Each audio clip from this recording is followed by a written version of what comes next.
ಬೆಂಗಳೂರು ಹೊರವಲಯ ನೆಲಮಂಗಲ ತಾಲೂಕಿನ ಕಳಲುಘಟ್ಟ ಗ್ರಾಮ ಪಂಚಾಯಿತಿಯಲ್ಲಿ ಕೆಡಿಪಿ ಸಭೆಯನ್ನು ಆಯೋಜನೆ ಮಾಡಲಾಗಿತ್ತು. ಈ ಕಾರ್ಯಕ್ರಮವನ್ನು ಕಳಲುಘಟ್ಟದ ಗ್ರಾಮ ಪಂಚಾಯಿತಿಯ ಅಧ್ಯಕ್ಷರು, ಉಪಾಧ್ಯಕ್ಷರು, ಸದಸ್ಯರು ಮತ್ತು ಅಭಿವೃದ್ಧಿ ಅಧಿಕಾರಿಯಾದ ಗೀತಾಮಣಿ ಹಾಗೂ ಹಲವು ಇಲಾಖೆಯ ಅಧಿಕಾರಿಗಳೆಲ್ಲ ಸೇರಿ ದೀಪ ಬೆಳಗುವ ಮೂಲಕ ಕಾರ್ಯಕ್ರಮಕ್ಕೆ ಚಾಲನೆ ನೀಡಿದರು. ಈ ಸಭೆಯಲ್ಲಿ ಹಲವು ಗಂಭೀರ ಸಮಸ್ಯೆಗಳ ಬಗ್ಗೆ ಚರ್ಚೆ ಮಾಡಲಾಯಿತು.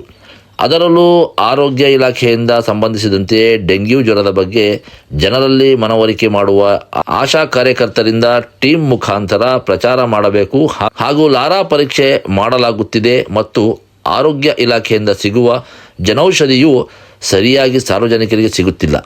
ಈ ವಿಚಾರವನ್ನು ಮೇಲಧಿಕಾರಿಗಳ ಗಮನಕ್ಕೆ ತರಬೇಕು ಎಂದು ಕಳಲುಘಟ್ಟ ಗ್ರಾಮ ಪಂಚಾಯಿತಿಯ ಅಧ್ಯಕ್ಷರಾದ ಸೌಮ್ಯ, ಉಪಾಧ್ಯಕ್ಷರಾದ ಗಿರೀಶ್, ಸದಸ್ಯರಾದ ನರಸಿಂಹಮೂರ್ತಿ, ಲೋಕೇಶ್, ಹರೀಶ್, ಶ್ರೀನಿವಾಸ್, ಮಮತಾ, ಮಂಜುಳಾ ಹಾಗೂ ಹಲವು ಇಲಾಖೆಯ ಅಧಿಕಾರಿಗಳು ಸೇರಿ ಸಭೆಯಲ್ಲಿ ತೀರ್ಮಾನಿಸಿದರು. ನಂತರ ಮಾಧ್ಯಮದ ಜೊತೆ ಮಾತನಾಡಿದ ಕಳಲುಘಟ್ಟ ಗ್ರಾಮ ಪಂಚಾಯಿತಿ ಅಭಿವೃದ್ಧಿ ಅಧಿಕಾರಿಯಾದ ಗೀತಾಮಣಿ, ನಮ್ಮ ಗ್ರಾಮ ಪಂಚಾಯಿತಿಯಲ್ಲಿ ಹಮ್ಮಿಕೊಳ್ಳಲಾಗಿದ್ದ ವಿವಿಧ ಇಲಾಖೆಗಳ ಪ್ರಗತಿ ಪರಿಶೀಲನಾ ಸಭೆ ತುಂಬ ಯಶಸ್ವಿಯಾಗಿ ನಡೆದಿದೆ. ಎಲ್ಲ ಇಲಾಖೆಯವರು ಭಾಗಿಯಾಗಿ ಇಲಾಖೆಯಿಂದ ಸಿಗುವ ಸೌಲಭ್ಯಗಳನ್ನು ತಿಳಿಸಿದ್ದಾರೆ.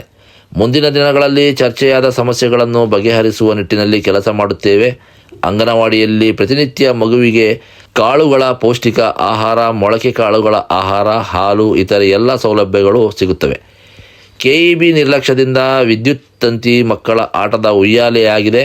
ಕೆಇಬಿ ಅಧಿಕಾರಿಗಳು ಕೂಡಲೇ ಇದರ ಬಗ್ಗೆ ಗಮನ ಹರಿಸಬೇಕೆಂದು ಆಕ್ರೋಶ ವ್ಯಕ್ತಪಡಿಸಿದ್ದಾರೆ.